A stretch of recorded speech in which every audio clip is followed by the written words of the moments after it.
ये आई apostrophe D ये क्या वर्ड है और इसे कैसे कहा जाता है? आइए इसका सही जवाब देखते हैं इस वीडियो में। I apostrophe D is a contraction of I would, I should, I had. अब ये कंट्रैक्शन किसको कहते हैं? कंट्रैक्शन बेसिकली निकला है कंट्रैक्ट से। कंट्रैक्ट मतलब बड़े से छोटा करना या बड़े से छोटा होना, और कंट्रैक्शन का मतलब हुआ बड़े से छोटा हो जाने की हालत।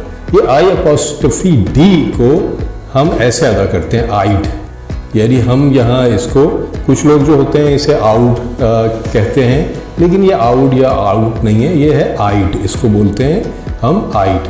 अच्छा, ये आइड जो है ये किन दो लफ्ज़ों को मिला के ये बनाया गया है? हम पहले देखते हैं। इसमें बेसिकली 3 लफ्ज़ हैं जिनको ये मिला के छोटा बनाया गया है, इन 3 मुख्तलिफ वर्ड्स को आई के साथ।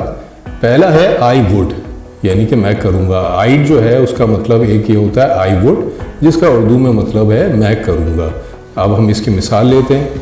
I would think about it. अब ये हो जाएगा, हम इसे छोटा करेंगे। असल में ये जो छोटा है, ये जब आम बोलचाल की ज़बान हम यूज़ करते हैं तो हम आई करते हैं, यानी कि जैसे हम कहते हैं, जैसे डू नॉट को डोंट कर देते हैं रोज़मर्रा की बोलचाल में, जबकि फॉर्मल लैंग्वेज में जाहिर है कि हम फिर पूरा वर्ड आमतौर पे अदा करते हैं। सो आई थिंक अबाउट इट, मैं इसके बारे में सोचूंगा। अब हम ये देखते हैं ये दूसरा वर्ड कौन है जिसको हम आई के साथ मिला के आइट कहते हैं। ये है आई should.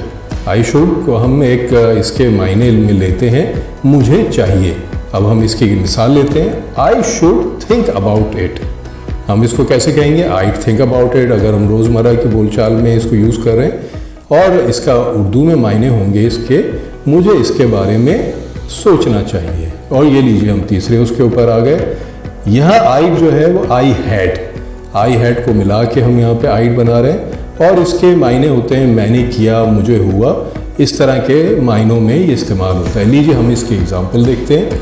I had thought about it. हम इसको जब मिला के अदा करेंगे तो ये हो जाएगा आई थॉट अबाउट इट, मैंने इसके बारे में सोचा था। इंग्लिश, और वो भी बिल्कुल सही इंग्लिश सीखने के लिए आज ही सब्सक्राइब कीजिए सबसे आसान इंग्लिश कोर्स और शुरू कीजिए डे 1 वाले वीडियो से। इस कोर्स में हम तरह तरह की मुश्किल टर्म्स में उलझे बगैर बिल्कुल सीधे साधे आसान तरीके से इंग्लिश सीखते हैं, और ये पूरा का पूरा कोर्स जो है शुरू से लेकर आखिर तक फ्री है। डे बाय डे हम आगे बढ़ते जाते हैं इसमें। तो सबसे आसान इंग्लिश कोर्स मुश्किल टर्म्स के बगैर, और इसका YouTube का लिंक ही आपके सामने। आज ही सब्सक्राइब कीजिए, शेयर कीजिए, और बहुत ही आसान तरीक़ों से इंग्लिश सीखिए। Like, share, subscribe.